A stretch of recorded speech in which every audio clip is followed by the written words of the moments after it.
Join UF Hall of Famer and 14-year NFL vet Shane Matthews every weekday as he brings you all you need to know about your Florida Gators, including news, analysis, and opinions with some of the biggest names in sports.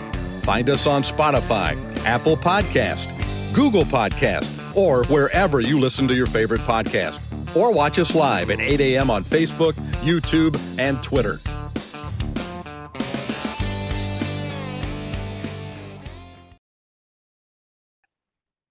Good morning. It's a live edition of PodUp with Matthews in the morning from the Crime Prevention Security Systems Studios. Large enough to serve you, small enough to care. Thursday, we'll have Brent Beaird, our college football analyst.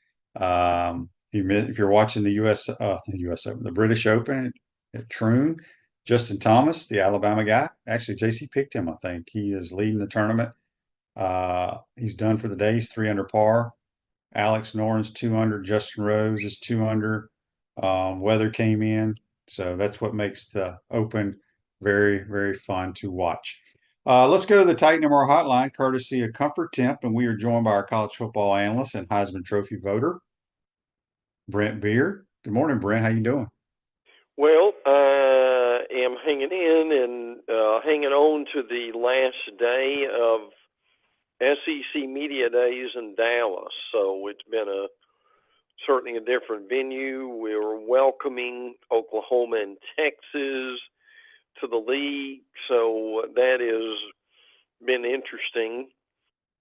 Texas and Oklahoma have already been there. We've got one more day to go with Arkansas and Auburn and Kentucky and Texas A&M. So it's been quite a week. Yeah, it has.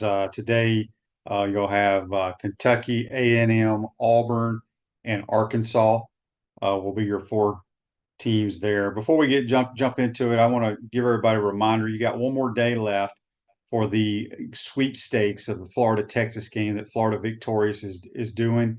If you're interested, go to Florida Victorious, or the deal is spotfund.com. You go on there, and obviously the grand prize winner gets 2 tickets to the Florida-Texas game November 9th in Austin. You get an invitation to exclusive pregame Florida Victorious event Friday night in Austin, exclusive pregame player meet and greet, $1,500 for your travel and food, free 3-day, 2-night stay in a hotel in Austin, and a Trey Wilson football signed jersey. Second place, you get a Graham Mertz football sign. Third, you get a Shamar James football sign. So you go make a contribution, and it kind of doubles. It tells you all the instructions and how many points and things of that nature you get, bonus entries and what have you. So make sure you go check that out. Brent, just give me your overall. I mean, we got a lot to talk about, obviously, but a lot of people want to talk about Billy. And as Barone says, I knew this was going to happen on YouTube, brought to you by Quality Plumbing. He gave the basic, all games are big games and we respect all programs answer when he was asked about playing Miami, UCF, and FSU. And then John will say, Brent, what did you think of Billy's presser? I'll let you talk about Billy first. Yeah, that's fine. I'll be glad to do that. I mean, the thing that is obvious is that he is happy with, they've got, he says what a lot of coaches do. They finally got the depth they need, or as he said, we have competitive depth for the first time. Our roster has stabilized, so that is important. Now, you get bits and pieces of Billy, some in the print room and some in other areas. That's kind of what I've done. He said that defensive tackle Joey Slackman was one of the few recruits in his career where the coaching staff, that this is interesting, completely fell in love with him as a player and a person, and signing him was a must. So they were really impressed with Slackman. By the way, Montreal Johnson mentioned that Jordan Baugh has really impressed them. So, and Shane, you said this forward, I agree with you. I think this running game could frankly be very solid. I mean, Billy talked about the leadership is good. There were 70 guys in the weight room on a Saturday in January.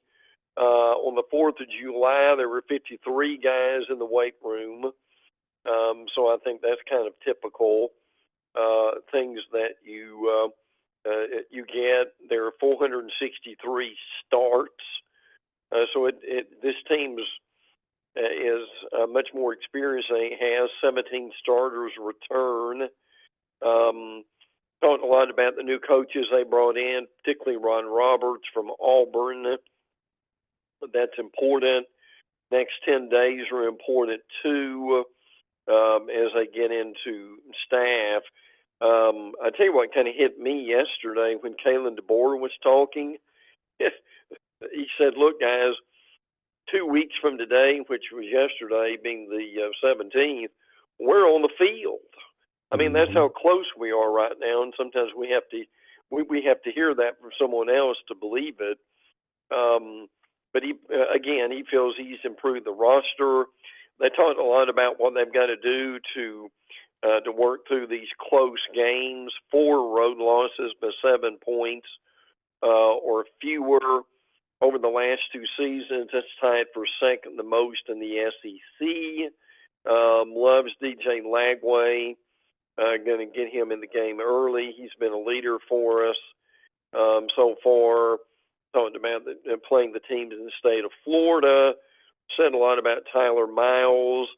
In strength and conditioning, we've gained 500 pounds of lean muscle with that too. So, and if people miss this, SEC Nation will be in Gainesville for the Miami game. And by the way, people probably know this, but Vernell Brown III, who really is a good wide receiver, Florida State, Miami, and Ohio State on Sunday.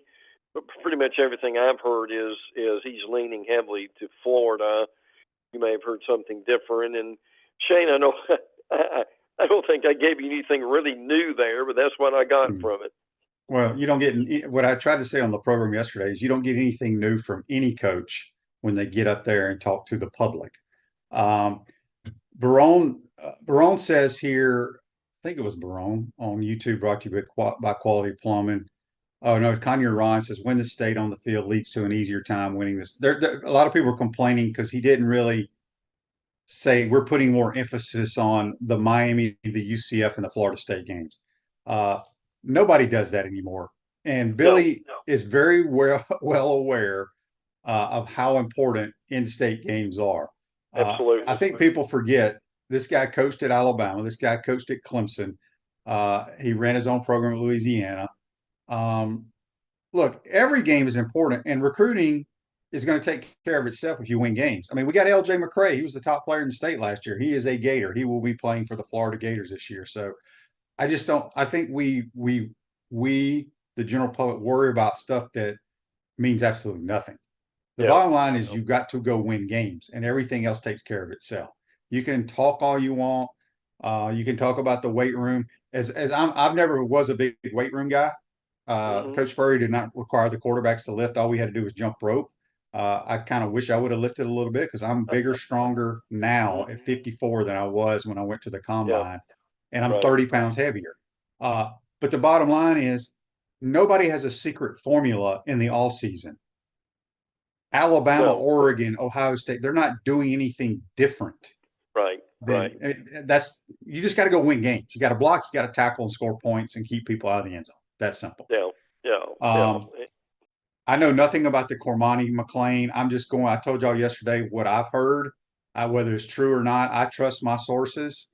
Again, I don't expect him being a part of getting a lot of playing time at that corner position. Michael says on YouTube, brought to you by Quality Plumbing, none of the coaches give you an answer you want to hear at media days. Exactly. Yeah. Exactly. And here's the thing. What the hell's Billy going to say? Or what's Kalen DeBoer going to say? I expect to win the national title this year.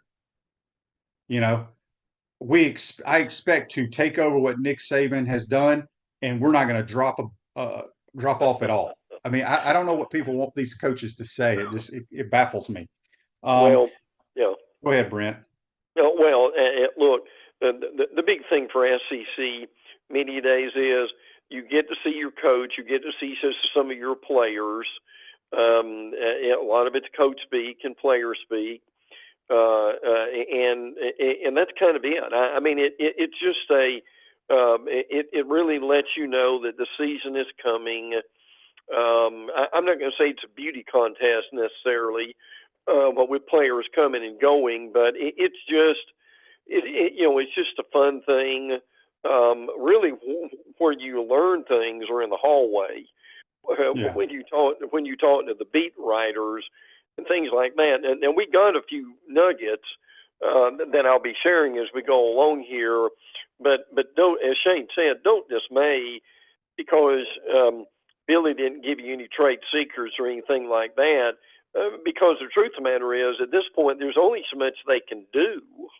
And look, just rejoice. It's a celebration of football coming back, and Shane, that's basically what it is, right? You're dang right. I said yesterday, Brent, it's basically so-called vacation for the media boys, where they can go see all their buddies from all the different beats. That's exactly right. And then they can go out drinking every night. Okay, so I didn't get to see any yesterday. I had the TV on before I had to go out all day. I was gone. But I saw with Doring and Peter Burns, I guess Alabama went first because their kids were on their set. Big offensive lineman, I don't know his name. And then Jalen Milroe. Brent, those two guys, I was so impressed with them, the way they articulated things, the way they spoke.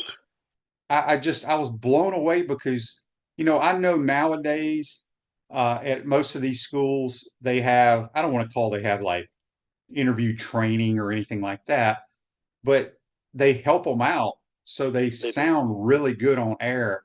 And I was blown away at those two guys. Well, the guy you're talking about is Tyler Booker. Yes. The offensive lineman. Listen, he was polished.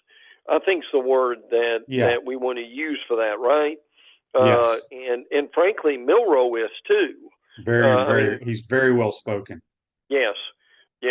So, and Malachi Moore was the other guy that Alabama had. Since we're talking about them, if you want me to, I'll just hit a few highlights for them. Yeah, please.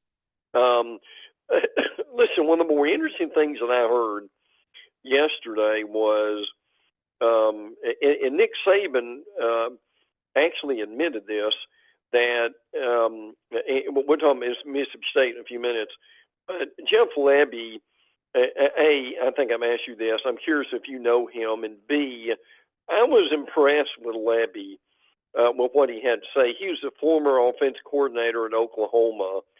Saban tried to hire him last year before the beginning of the season for 2023, and he decided to stay in Oklahoma. Well, the stat they gave on him, and I don't know how important this is, but I'll share it, is when he was the offensive coordinator at Oklahoma, they ran a play every 23 seconds. Now, I'm just kind of wondering if he had come to Alabama, a guy like that, and revived that offense. I mean, they were good last year as it went along, but it took a while. Really, how that would have affected Saban, and if he would have stayed there any longer. And now, one thing Alabama's done, which I think that they had to do, is last year Tyler Booker was 352. This year they're 330. Now, Shane, you told us over and over again there are times you can be too big, and last year Alabama was. All this stuff about being bigger than an NFL and offensive line. Well, that sounds good on paper, but if you can't move, does it really matter? They also talked about Kendrick Law, one of their wide receivers. They clocked him at 23 miles an hour, and he also bench presses 450 pounds. That's a pretty good combination, frankly. But DeBoer did fine. but DeBoer's are pretty polished too. He's very easygoing, which is just the opposite of Saban. And there's nothing wrong with that. You just got guys with different personalities. So, and by the way, Mike Shula is now on the South Carolina staff. He's coming back to Tuscaloosa for the first time since he was coaching in 2006. So I thought that was interesting. So that's a few highlights from Alabama. Yeah. Couple things here. Somebody was asking have they had media days in Destin. No, that's just the SEC meetings they have. It's usually Correct. in Atlanta, Nashville. It was in Dallas this year. It'll be back in Atlanta next year at the Correct. College Football Hall of Fame. So Brent, let's start. I kind of got off tangent a little bit, but let's start back. There's talk maybe next year of 9 SEC games. Yeah, this has come up again, and things like this come up at media days. But people are going to ask, well, what's different? Well, what's different is some of the SEC administrators who did not want 9 games are looking at how much money that might bring in. And Shane, I know you're shocked at this, but they've kind of changed their mind when they've looked at the numbers. So they're going to be. I think basically we're very close to this now. Them voting on this probably at the first of next year. Now I'm not going to say it will be. I don't think they would be able to do it as soon as 25, but I think they may do it like in 26. So, and I've talked about this that eventually that this was going to be added. Because frankly, again, it's just another revenue stream, right? Yeah, definitely. It's all about money. The Big Ten, which is a mess, you got schools all over America. Tell us how many miles the UCLA Bruins are going to be traveling just to play football games this year. 22,048. Now, Washington is going to be traveling 17,000. And Southern Cal is going to be traveling 12,000. Oregon 12,002. Now, look, help us understand this. Can you imagine when you were playing? And I don't know how much difference this makes necessarily, but Shane, that is a whole lot of miles. It is, because I don't know if colleges have ever done that on a consistent basis. There might be one game, 10 years ago where you had to travel out west, kind of how we did last year against Utah. Yes. But that was one game. I mean, think about UCLA is going to be flying all the way across the country back to the East Coast or to the Midwest, some East Coast games. I just think it's going to be brutal on those kids because in the NFL, you usually would fly a day or so early. Right. I don't know, and maybe UCLA plans to do that, but financially, I'm sure it's very, very expensive. So it would have to be. Good thing we ain't got to worry about it. All right, some news and notes from what's happened so far at SEC Media Days. I'm sure people heard about it, but I would love to talk to the security guy that didn't let Nick Saban in. Yeah, that was one of the more amusing things said. That Nick Saban just forgot his credential, had to go in the room and get it. I mean, but probably to Saban's credit, he didn't pull a "Don't you know who I am" card. Yeah. So that's what he did. Now the funny thing about that was when Kirby Smart got up, he looked at Saban, who is sitting in the back of the room, waiting to analyze what Kirby said, and Kirby said, "Well, I just want everybody to know that I came up here without a credential and was able to make it up here." So they enjoyed that together too. And now one thing that did come up that was rather newsy. Couple things. One, and both from Greg Sankey, they are working on the tiebreakers for the title game. Probably a lot of people have been wondering about that. And they've got like 8-step tiebreaker or something like that they're trying to come up with. Because we don't have divisions, we're going to have some tiebreakers in order to do that. So they are working on that. And Sankey was very clear that they are not going to expand, at least right now. Mm-hmm. They're happy at 16, but look, Shane, you and I have followed this for years. If like Notre Dame calls, or in 2 or 3 years, they will probably still expand. It's not that they're not going to deal with it now. They like to be a regional conference. And you said this a minute ago, the Big Ten wants to be a national conference. That's why I think Florida State's going to the Big Ten, and then the Big Ten's going into Texas at some point. So it's just kind of a never-ending situation. But the Big Ten is right now a lot more interested in expanding than the SEC is. Yeah, and I as I said many times on this show, that when I was in Atlanta this past for the last year's championship game, when Sankey had that luncheon and dinner with us, he said that the only 2 teams that they would even look at are Virginia and North Carolina. So we'll see what happens down the road. You talk about the tiebreaker. I think I read somewhere where there's a possibility that I think it's 3 teams in the conference that don't play one another that could end up going like undefeated. Right. I want to say, I could be wrong, but maybe it was Texas, Ole Miss, and Alabama. Or does Alabama play Texas this year? I can't remember who. No, and they don't play Ole Miss either. Yeah, I think that's who it was. Yeah. I think it was those 3 teams. So obviously they're going to have to figure out in the next month or so what the tiebreaker is going to be, because there is a possibility that could happen.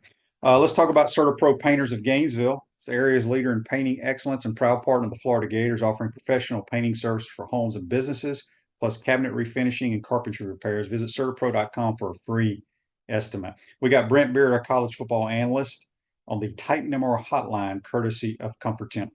Another news and note that fans get into this, Brent, the unsportsmanlike conduct, or if you do the Gator chomp, or if you do the land shark signal, or if you do the horns down. Yeah, the big thing was the horns down. John McDade, who's the SEC coordinator of officials, they wanted him to explain this, and this is what he said. This is worth quoting. Unsportsmanlike conduct needs to fit one of 3 categories. Is it taunting an opponent? Is it making a travesty of the game? Is it otherwise compromising our ability to manage the game? What he's talking about is there is a difference between a player giving a Gator chomp or a horns down in the face of an opponent, as opposed to doing it with teammates celebrating after a touchdown or on the sidelines. So now Texas may make a big deal out of this, but they're not going to get very far with it because, as Shane said, for crying out loud, teams been doing the Gator shop in the land shark stuff for years. So the sooner Texas can get over that, the better they're going to be. So it blows me away. I mean, I don't care if I personally, and maybe it's just because my mentality is different, and I don't get worked up over silly stuff. If I got sacked in the swamp and a dude got up and Gator chomped over me, it ain't going to bother me. Now, I'm sure the offensive linemen are going to try to fight him because that's what they do, but it does not bother me. And Texas needs to get over their damn issues about horns down. So anyway, we have a text here on the Titan MR text line from Josh in Mississippi. Wants to know, Brent, what was the difference in your opinion from Billy Napier this year at SEC Media Days versus last year? Well, I certainly think he's more confident. I think he knows. I mean, look, experience is everything. And I know last year was a difficult season, but I think they also know, and the Gator fans also know. I mean, look, you beat Missouri and Arkansas at the end of the game, and you're talking about somewhat of a different season, and it's just a different story at that point. So I think he likes this team. He certainly likes the offense. I think he thinks the defense is going to be better with Ron Roberts there.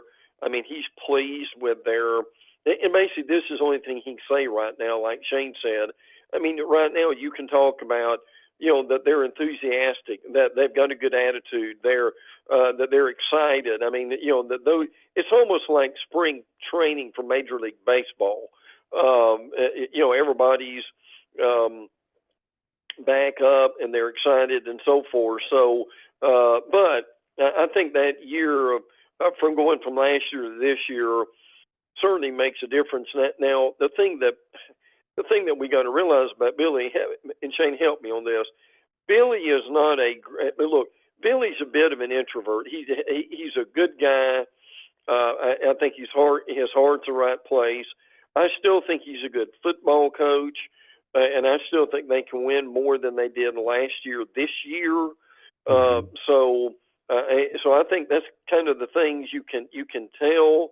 But right now, for all these coaches, as Shane said, it's window dressing until we put the ball on the field and kick the thing off. I mean, I get the question; it's a good question. So that's kind of what I saw out of him. Is that a fair statement, Shane? Yeah, and like I said, I just saw bits and pieces of clips on Twitter from what he had to say. It went exactly how I thought it would. Somebody on here, we've had a couple people ask, why didn't Billy address Cormani McClain? I think he may have, but what is he going to say? The kid has been late for meetings. I mean, Yeah. You as a leader cannot come out publicly and say things that are actually happening in your program. Right. Right. Barone71 on YouTube, brought to you by Quality Plumbing, says, I liked hearing how Lagway and Napier both understand the importance of having Mertz around. Wish more fans appreciated Mertz rather than trying to pretend a true freshman is a more qualified QB. I agree. I've been saying on this program, and I firmly believe this, unless something changes dramatically if I go to a few practices when they start, I don't think you're going to see DJ Lagway that much. I really don't. I could be wrong, but that's kind of the feeling that I am getting, because this is Graham Mertz's team. It is. And they are very comfortable with him, and they know how important it is to win this year. But we'll see. Things could change quickly. Silverback Concrete builds firm foundations for generations. You stand on it. We stand by it. Brent, we had a question here on the Titan MR text. I got to find it here, but I was going to ask you a few minutes ago. I can't remember who it's from, but they wanted to know, did any coach stand out to you so far in media days? Well, I mean, I'll say this. Steve Sarkisian from Texas yesterday was impressive. Now, he had that burnt orange suit on, which was interesting. But look, he's very confident. He knows he's got Quinn Ewers, but he also knows that he's got the deepest wide receiver room that he's had since he's been there. He was very complimentary of Nick Saban and how Nick Saban saved his career. So I was quite impressed with him in what he did. Shane and I both are like Eli Drinkwith for Missouri. He's usually rather amusing. And he talked a little bit about all the changes that they've had, losing coaches to LSU and some others, and how they're rebuilding their defense. So I think for humor, you go with Eli. I think with inspiration, you've got probably Sarkisian, as I mentioned. Lane Kiffin was quite emotional, and because his father had just died. And there are a lot of people that gave a lot. I don't know if you knew Monty or not, Shane, but there are a lot of people who talked about Monty and what Monty did for them, above and beyond the Tampa 2. That Monty Kiffin was a tremendous defensive coach on all levels. So, I mean, and Lane's confident, and he should be, because he's got his best team that's coming up. That's kind of a snapshot of it. I'll be interested to see, Sam Pittman's up today. and you've also got Auburn. You've got. I feel sorry for Mark Stoops. He's the last guy who's going to be there, and about half the people leave just to catch a plane during that time. Also, but there wasn't anything wild and crazy as we've had before. And I think Shane said this well. I mean, they're pretty subdued. They pretty well say the same thing in essence, but that's just kind of a few thoughts so far. Yeah. Text on the Titan our text line from Bob. He wants to know, did Kirby Smart address any of the issues that they've had off the field? Yeah. And thank you for mentioning that. And they've had obviously all kinds of issues.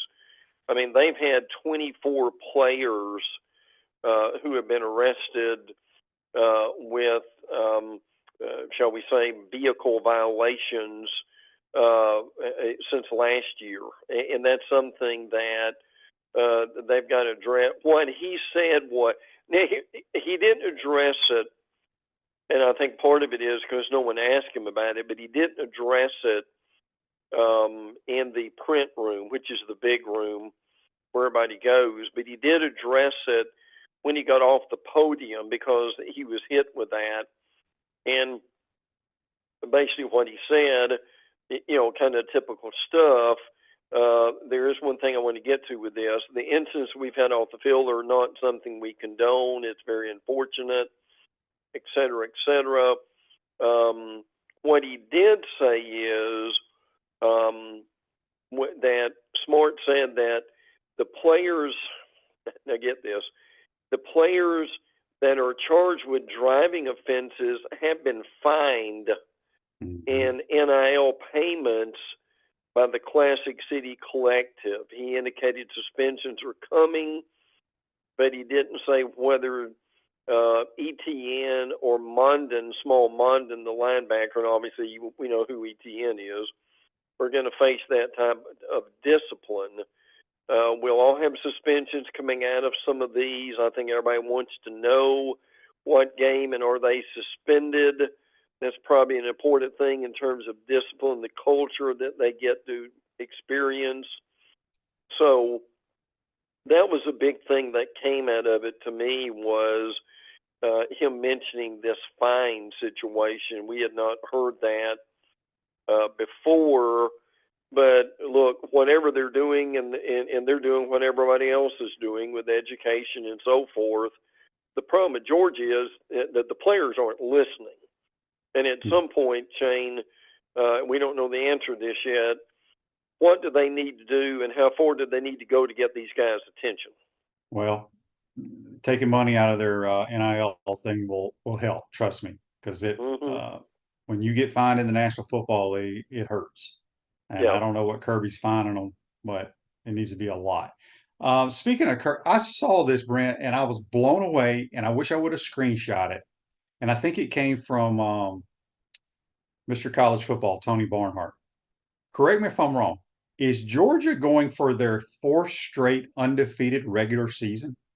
Yeah, well, yeah, they've got because remember their loss to Alabama last year was in the SEC championship game. It was not during the regular season. Right. So I mean, I don't know why I didn't think of that. I mean, but that's crazy to think that this could be. It is, isn't it? It's nuts. Yes. It really is. Yeah. You mentioned Jeff Lebby. Jeff Lebby, I do not know him. I like him. You know what he reminds me of, Brent? He reminds me of just an old high school coach from the state of Texas.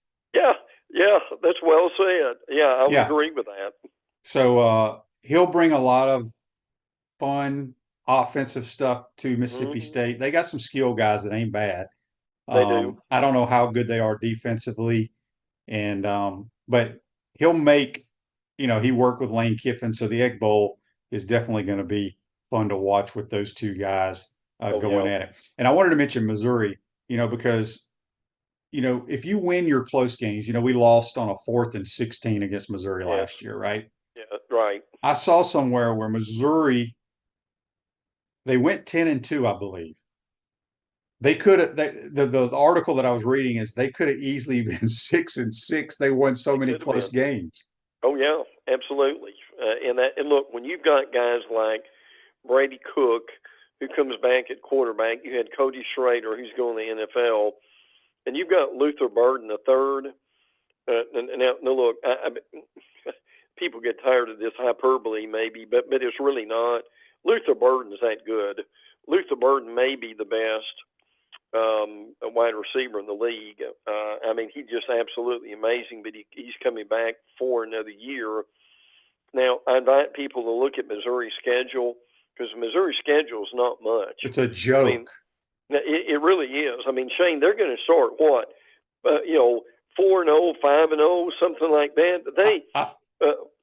I was looking at their schedule the other day, and granted, I'm sitting here being guilty of looking at the teams they're playing, on paper, should Missouri beat them? And we're going off what Missouri did last year. But again, like I said, Missouri won so many close 2-3 point games. Their season could have been 6-6. But regardless of that, I saw where I think they're going to be 6 or 7-0, possibly going to Alabama. That's correct. Yeah. Yes. Yeah. Yeah. By the way, you remember the thicker kicker they had last year? Mm-hmm. The Purvis kid that hit the 64-yarder to win a game. Well, he is gone. But look, and that's important. To your point, you win some of these close games because you've got a guy who can kick it 60 yards. Yeah. Text here on the Titan of our text line from William. He says, Brent, did Sarkisian say anything about playing Arch Manning this year? They're very comfortable with where they are.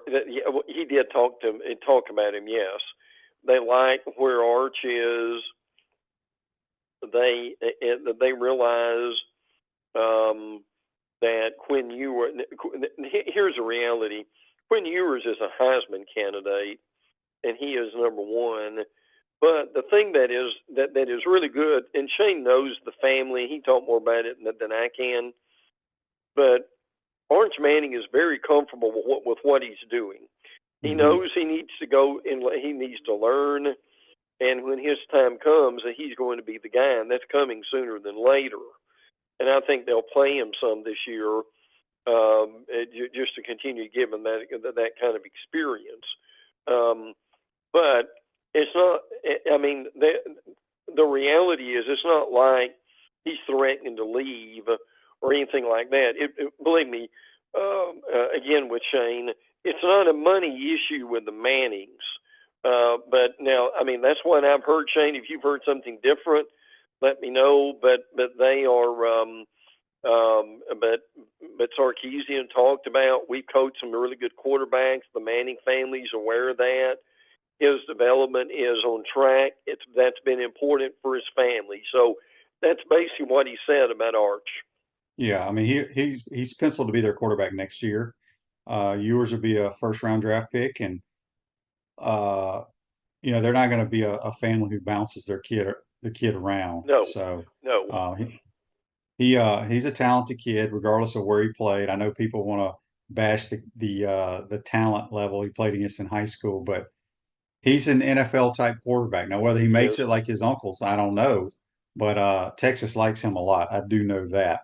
I just had a question, and I totally forgot what I was going to ask you, Brent. Let's talk about Auburn real quick. It's interesting. This would be year 2 for Hugh Freeze. Yeah. They were not very good last year. I think they went 6-6, but like 4 of those wins were against like Louisiana Monroe, UMass, those type of teams. Right. What kind of, I don't want to say pressure, but we do know that Hugh did not call plays last year. I think he kind of did towards the end, but he's taking that back over, which I've said multiple times on this program. When you get jobs because of what you've been doing, why you let somebody else take that over makes no sense to me. Correct. Do you think Auburn's going to be better this year? Maybe slightly, but they don't have the players yet. Now, where they have improved is they've got some really good freshmen at wide receivers. Cam Coleman's a guy everybody's going to be talking about him. Jarquez Hunter is one of the better running backs in the league. I think they're better on the offensive and defensive line. See, when Gus Malzahn and Brian Harsin did not leave them very many players on the line of scrimmage. So Hugh, to his credit, is having to rebuild the line of scrimmage, and that's an issue. By the way, they announced yesterday their kicker, Alex McPherson, is still he just has some different health issues, so he's not going to be back real quick. Now, no one is afraid of Peyton Thorne, who is their quarterback. I mean, he's the best they've got. A lot of people wonder why Hugh did not go and get someone else, but he didn't, and that's kind of what they've got right now. They've got a very unusual schedule, one that we've rarely ever seen in the SEC. They have all their games at home in August and September, and they actually do not have a home game in the month of October. Wow. Now, what about that, Shane? So it's a very, very unusual schedule, but they've got Arkansas, Oklahoma, at Georgia, at Missouri, at Kentucky in a row. Yeah, that will be tough. We just got a text from Webb on the Titan More text line. Said our state of Florida lost a good man last night. Pat Williams helped bring the Orlando Magic and drafted Shaq as their GM. He almost got Coach Donovan as well. He also managed the 76ers and drafted Dr. J, Moses Malone, and Charles Barkley. Yeah, I did see that this morning when I woke up. But basically, yeah, he brought the Magic to Orlando for sure. So our thoughts and prayers go out to his family. Vince says on Facebook Live, brought to you by Metal Law, his uncles played against weak opponents in high school. Didn't matter. Very true. They both played at Newman in New Orleans. Regarding Arch, I don't think there was no social media to see the poor competition that Newman was playing against when Peyton and Eli were there. Nobody saw it. All right, Brent, before we get you out of here, you got some nuggets? Yep, always got some of those. We've talked about Mississippi State a little bit, Shane. Tell me how often you've heard this. Jeff Lebby, when he comes in, they have no returning starters on offense, 0, really? And two on defense. Well, that's crazy. It really is. How many times have you ever heard that? I will tell you this, Brent. Obviously my daughter went to Mississippi State. I got a lot of friends that are Mississippi State people, and I watched a few of their games. I don't know if I've ever seen an offense as bad as Mississippi State was on offense last year. Yes. I mean, it was pathetic. And they're going to be a lot. But look, here's the thing. The Mississippi State fans are going to love the style of play Lebby brings. Yeah. But man, they were awful offensively. I didn't realize that they didn't have anybody coming back, which could be a good thing. And listen, to back up what you said, on offense last year, on any major offensive category, they were not below number 80. Wow. I mean, that's how bad they averaged 21 points a game last year, which is the last in the SEC. So that's amazing. I'll hit a few highlights real quick. LSU, by the way, this is 100 years of LSU football this year. Wow. So I thought that was interesting. One of the things they really got to do, but by the way, Garrett Nussmeier was impressive with the media. He did a good job. Harold Perkins, who's one of the better linebackers in the league, has gained 20 pounds, so he's up to 220. And Brian Kelly is really pushing his administration to go to Ireland. So they really want that. Maybe that's the next big thing with coaches. I don't know. And by the way, the Missouri defense is nicknamed Death Row. You ever heard that one? I haven't. That's interesting. Oklahoma was there. People forget about Oklahoma with Texas. But Brent Venables did a good job. I mean, they've got 24 players going into their third year. Jackson Arnold, I'm curious what you think about him. He did well with the media. That they think he's going to be a good quarterback. Two of their better defensive backs, Danny Stutzman and Billy Bowman, are big-time players. They just need more of them, and I think that will happen. Ole Miss did well. there too. We mentioned Monty Kiffin, who is Lane's dad, that died a few days ago. Jackson Dart was impressive during media days. Also, I got amused about this. Lane is now an avid pickleball player, Shane, so just be aware of that one. South Carolina was there. They talked about Lenore Sellers being their quarterback, Robbie Ashford backing him up. What's going to make the difference for them is if Rocket Sanders, the running back from Arkansas, is healthier. That's going to make a big difference. Tennessee was there with Josh Heupel. They talked a lot about the Oklahoma game, and Heupel played at Oklahoma and was there obviously with the staff, and so that's going to be a big deal for them. They loved Nico. He wasn't there, unfortunately. So Texas A&M will be there today. Be interesting to see what Mike Elko is going to be doing with that team too. So I know we're getting short on time, but I just wanted to throw a few things in there. We wish we could talk about all of it, but it's always an interesting week. And by the way, I don't know if people have noticed this, but he's on there right now with Chris Doering in his medium shirt. Chris, I've gotten amused that they've given Chris all kinds of grief. Peter Burns said that today, Doering, anytime he gets a chance to take his shirt off, he's going to do that. So all the time. They've been going at each other all week long. But you remember Randall Cobb at Kentucky? Mm-hmm.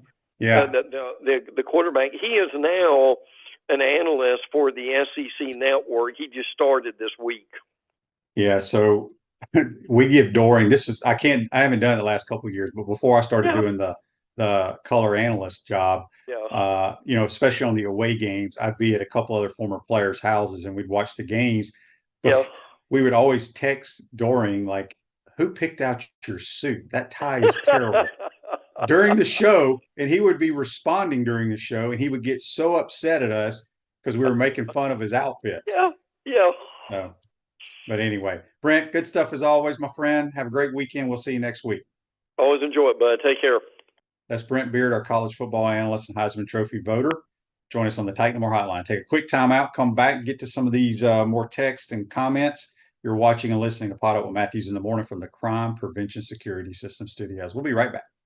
We want to take this moment to thank all our sponsors who keep the show going and pay the bills. Our premium sponsors are Crime Prevention Security Systems, Titan MRI, Meldon Law, Peachland Dental, QC Kinetics, Campus USA Credit Union, Dave & Buster's.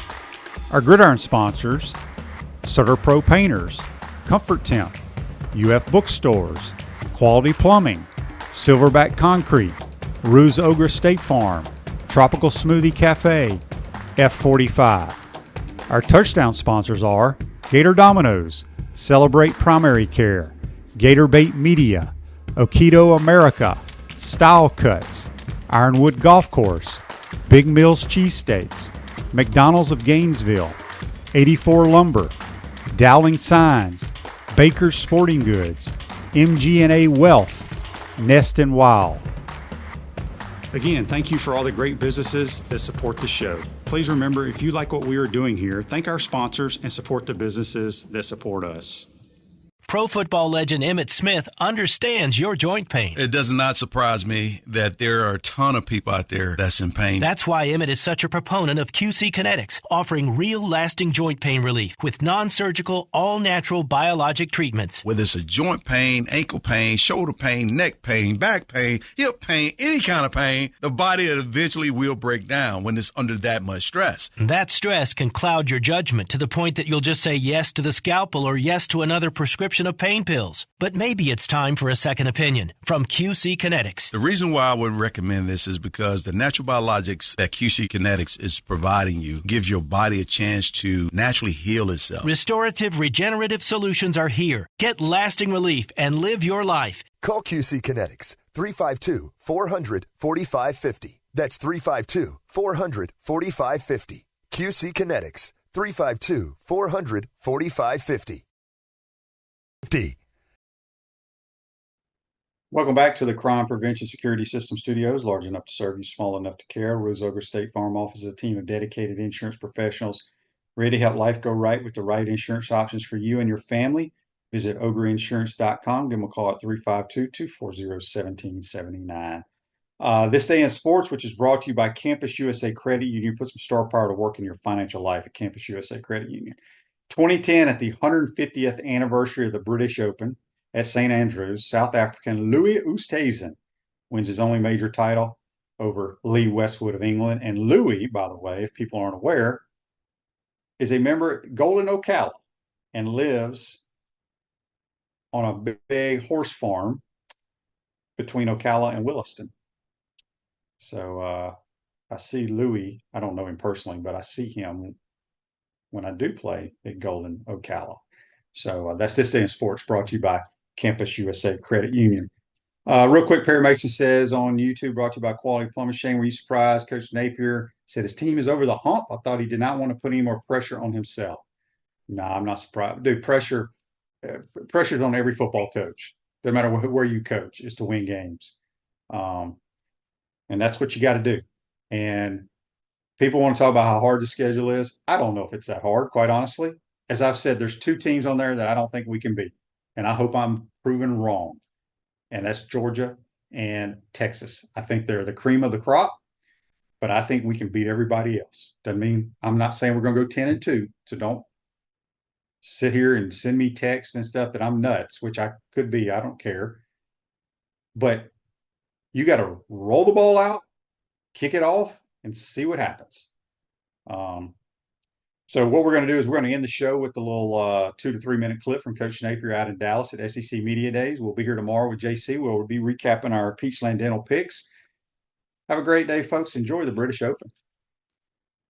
Right, with CBS 42, with the SEC being under such a big microscope, how do you handle the sort of expectations that fans and the media put on the program? Yeah, I mean, it's not like it's happened before. You know, it's always been this way, right? What would you expect? I mean, I think ultimately it's no different than I tell a recruit, hey, listen, you got to be up for the challenge. You take on this type of leadership challenge, you got to be up for that, right? We all signed up for it. I wouldn't want it any other way. You know, I would tell you, it's even more motivating the longer I'm here and the more people that I meet. And the reason it's that way is because the university history, it's been done before there. There's a hunger there to get back and be a consistent championship contender. Now, it's been 15 years, right? So we knew when we took the job that issues to work through, there were things to, problems to solve, and we're in the middle of that.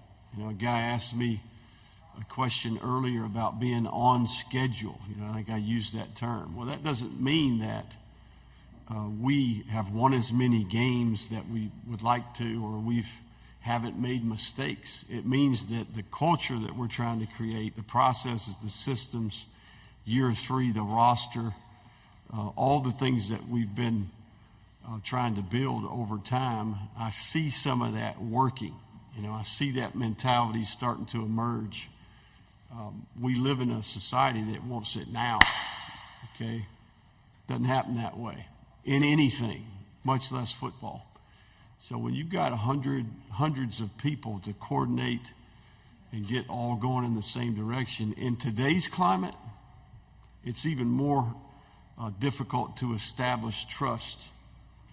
And I think we're over the hump.